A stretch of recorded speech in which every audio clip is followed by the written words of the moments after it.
nice colleague behind me asked one of my questions, but the Trump administration released a budget blueprint on Friday. It's not a leak or a draft, it's their actual budget blueprint that they send to Congress, and it includes massive cuts for the United Nations.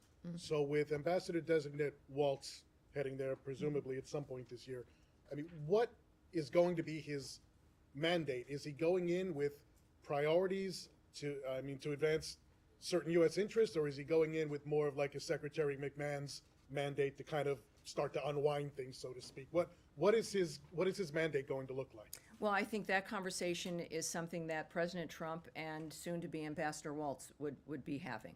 What we do know is that what the White House submits to Congress is a budget that reflects their commitments and what they want, and it certainly is consistent with the nature of what they're trying to do with government, which is not just for the sake of making it smaller, but making it more efficient. You've got to be nimble, and you've got to know what your mission is. You've got to be spending money based in a way that is a reflection of what the American foreign policy is, what our values are, and that bigger doesn't necessarily mean better.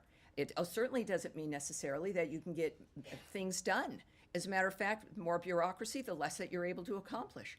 So from the start, and I have a feeling we might be talking about this for 4 years, is the fact that just because something is changing or looks different doesn't mean it doesn't exist or it's not going to do the same job. It will do a better job. That is always the goal, and that is the focus. So, and then, of course, this is a budget recommendation from the White House, and then we will watch that unfold with Congress, but it certainly reflects the president's agenda and his goals. Yes, Eric?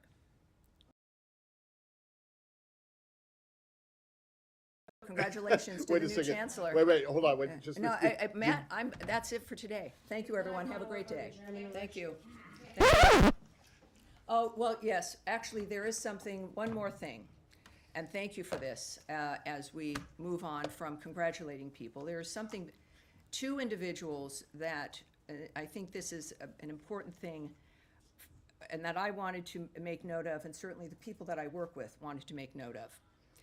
So before we conclude officially, I want to take a moment to honor the lives and legacies of two towering figures in American diplomacy, Ambassador Ruth Davis and Ambassador Lino Guterres, both of whom we sadly lost in recent days.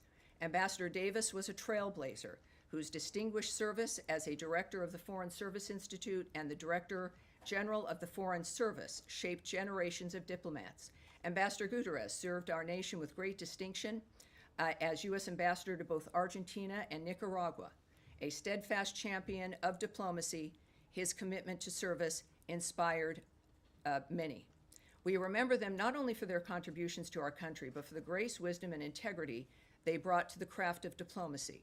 Their absence leaves a profound void, and their legacies endure. May their memories continue to inspire us all. Again, Ambassador Ruth Davis and Ambassador Lino Guterres. That's how we'll end today. Thank you, everyone. Have a great day. Thank you for mentioning Thank you. them.